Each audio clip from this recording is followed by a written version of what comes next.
If you are one of those who are looking on AliExpress and in general on the internet, retro consoles, because lately, as you have noticed, they have become fashionable. Well, I'm going to recommend this one. The X9 Pro is one of the latest and top-rated consoles on AliExpress for a very cheap price. So if you're looking for a console, stay in the video because I'm going to explain everything to what it brings, how it connects, the first steps for setup, essential settings, the ones you don't have to touch, not at all, because you can complicate it completely to go to advanced settings. Let's try all the games. That this console comes with more than 37 games. We have different sizes that I will tell you about later. So stay in the video if you're interested in this because I think it's going to be very useful to you. So let's go with the unboxing and see what it has inside this little box. Well, here we have the little box. Let's see what he brings inside. X9 Pro 2.4. G wireless. Control pad, and as I said it comes.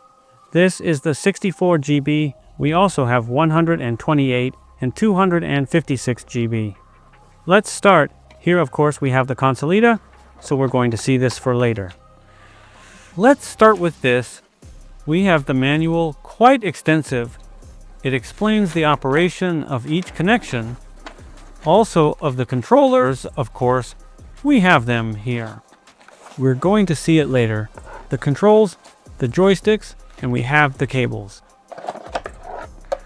We have nothing else. HDMI, okay, and USB to micro USB. We just have this wiring it's simple. Of the joysticks, well, like I said, we have two. Here they are. The two are the same. They are as they would be. They would come to emulate, since we are similar to the PlayStation 5, right? More or less similar. The two are exactly the same. Qualities. Obviously plastic, but at least at first they don't look bad. They're fine. The buttons work well. They all work. I've already tried it, of course, and they all work. The weight is fine, and the letters are good. In that sense, it is very good. And then, lastly, obviously, we have the console.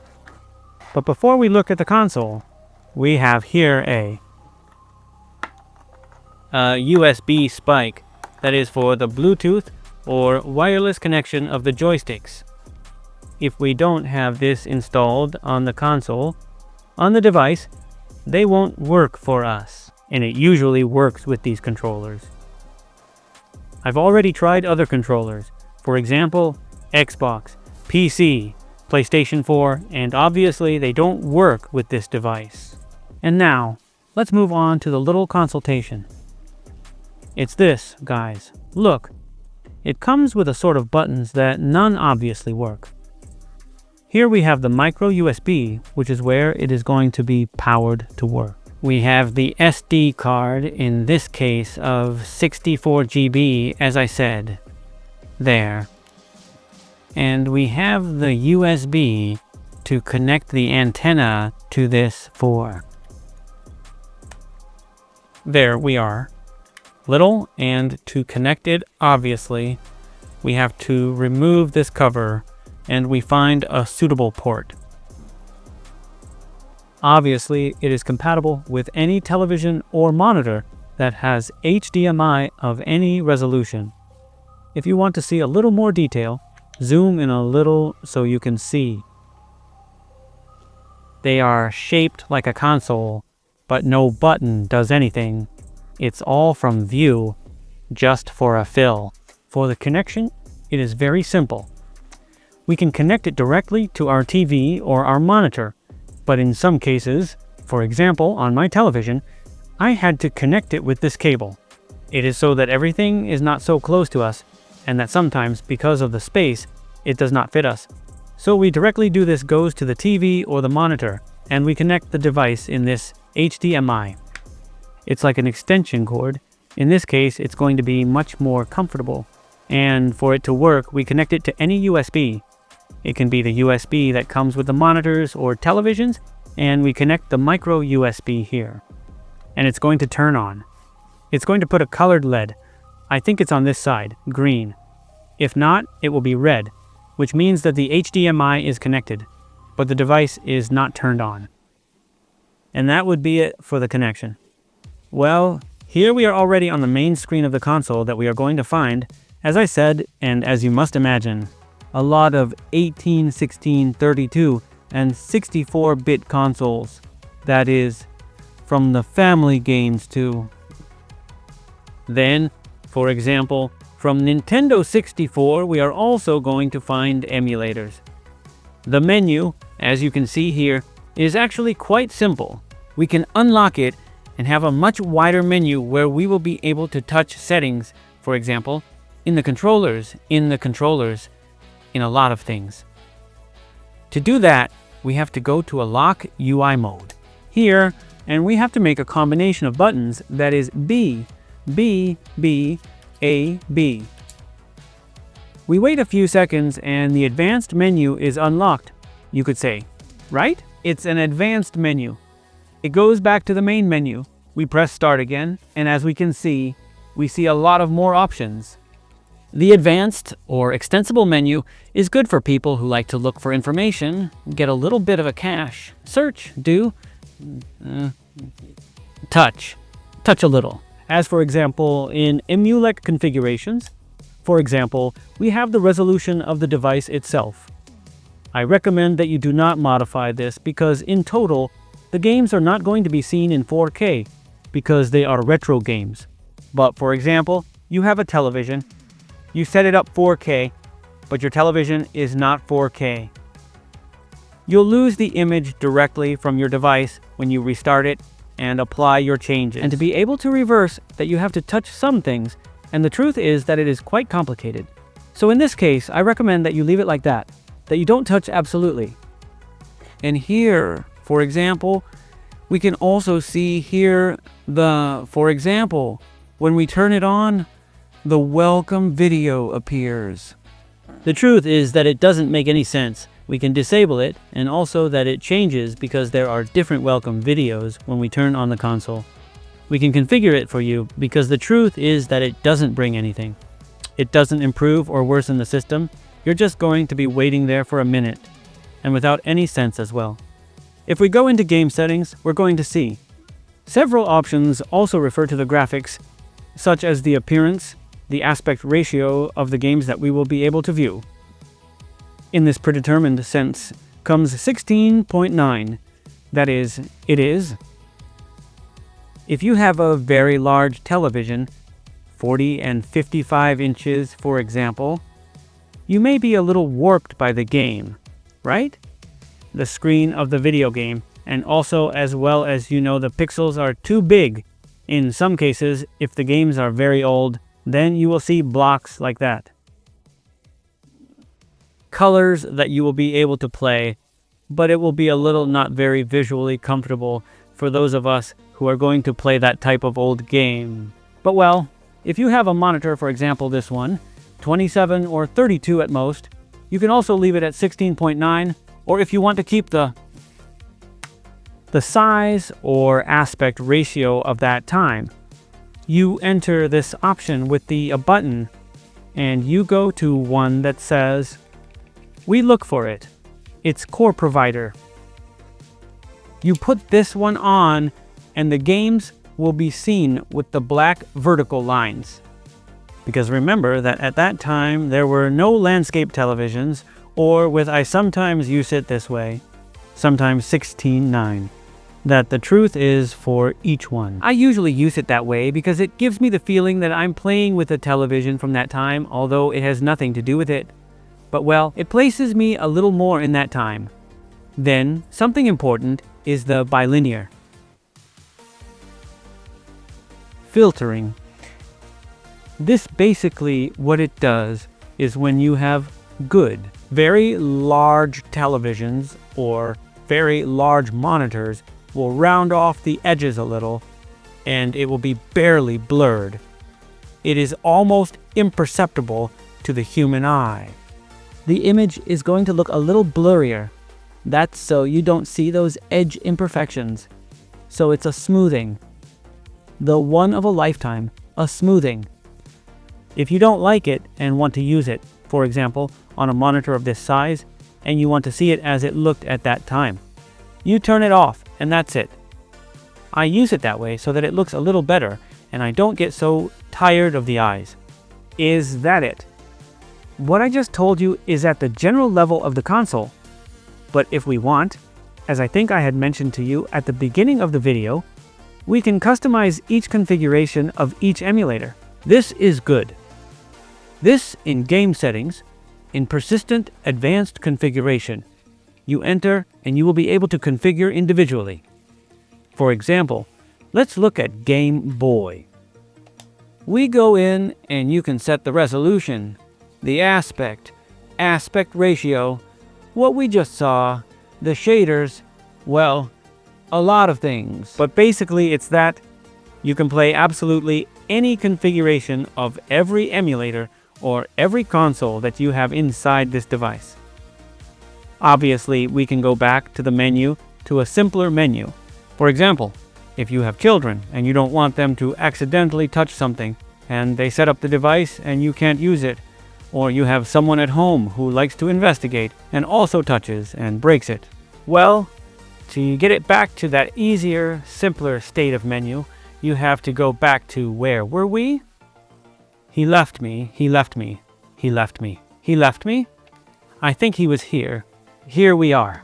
In System Settings UI mode, again, we see that it's at full. We press and we're going to put kiosk. Don't put kid, but kiosk. Tighten. We go back. We say yes, and it goes back to the menu. And when we go back in, we have the simple menu again. So now we are going to comment, or we are going to see more than anything the games that we have on this retro mini console.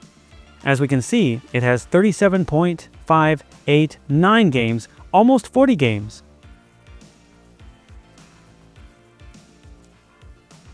I'm going to tell you just a few to go over. Let's start, for example, look. We have Dreamcast, Sega 32X, Mega Drive, Genshin, Sega Genesis, Master System, SG-1000, Atom Swipe, which I really don't remember what it was, which only brings 7 games, Nintendo DS, Pokémon Mini, Game Boy Advance, Game Boy Color, Nintendo 64 Virtual Boy, Super Nintendo, Game Boy, Deep System, Nintendo, Hacks, and Nintendo. I don't know what difference there will be, but hey, there are 3,000 games in one, and in another we have 1,900 games. Nintendo Game Watch, Supergraft, CD-ROOM System, PC Engine, Vertex. Well, these are all like arcade or old PC, rather. But let's start with the arcade ones. Look, we have Atari too. We have a lot. Let's start with the arcade classics. So to enter, we simply enter and we can see the list on this side. In some games it comes. It explains what the game is about. But in this case, it doesn't bring it. It doesn't bring it in everything. So we can go looking for the ones we like the most. For example, this one of airplanes from 1942, and here with the control, with the joystick. Well, sorry, huh? I'm bad, but not that bad, sorry. Well, I'm bad. Yes, I'm bad. But yes, I'm bad. But hey, do you see that it works? Don't listen to me as I play. To return to the main menu, press Start and select twice. And go back to the previous menu, that is, inside the console. Something important that they don't... What I didn't mention is because the HMI enters the sound of the game, so if you connect it to a TV, you will hear the sound of all the games. Some should not be listened to, and others not. The vast majority that I have tried worked. Some others give me a mistake, but the truth is that I have tried not 37, but hundreds I have tried, and the vast majority, 95-98%, all worked for the profession. It was heard. It worked well with the controllers, so in that sense, you are not going to have any problems. We're going to move on to another game because one that can play a little better, I guess. We also have a section that says 4P games. that these are games for 4 players. Although, as I explained to you, this emulator, this device comes with 2 joysticks. I calculate that with a USB switch and configuring the console to recognize more than 2 controllers, I think we will be able to play to this type of game for 2 or more players. But hey, that's a matter of tinkering and searching the internet in forums to see if you can really connect more controllers. I wanted to tell you about that. We have the PSP, the PlayStation Portable. Well, this game, for example, are already a little heavier, so the performance, it's going down. We're going to try the Tekken 6. The performance looks great. It gives some jerks, but the truth is that it's pretty good. Well, here we see the game. You see that the FPS is 29, but in this case, in this type of game, the truth is that it will not affect you because there are many pixels, and the truth is that it does not affect the moment of playing. You can play quietly. For example, on PlayStation 1, we enter PlayStation 1 and there are 64 games. For example, the Tekken, I had tried it before. I was going but a little. To be honest, I was a little slow.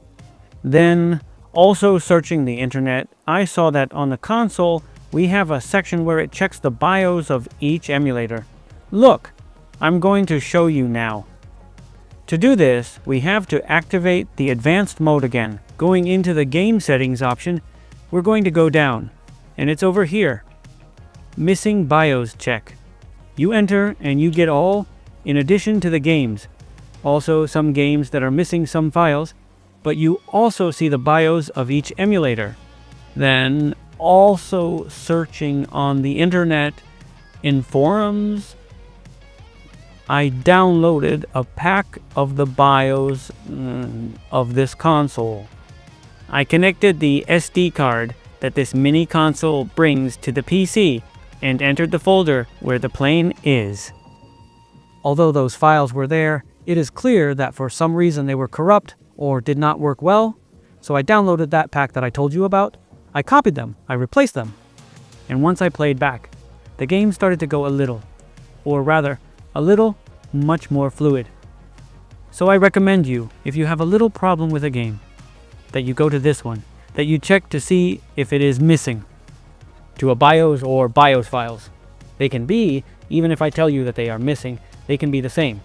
But as happened to me, perhaps Corrupto somewhere in one of those files gave me that problem of low performance. But it's also normal that some game that consumes, like God of War, doesn't do as well as older games, and that's totally understandable, imagined by the device, by the power, and by its price that I will tell you later. Well, and as I said at the beginning of the video, let's check to see what hardware it comes with and also to see how this device is composed, this retro console.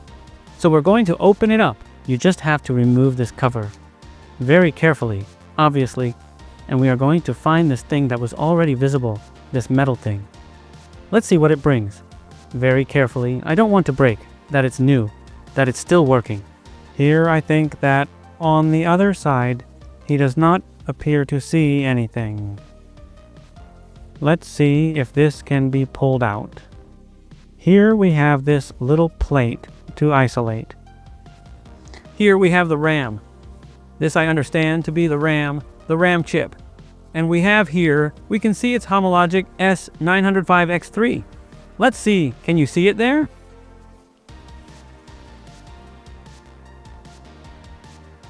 I hope you can see it well there, guys. There he is. There you can see that it really is this CPU that it brings.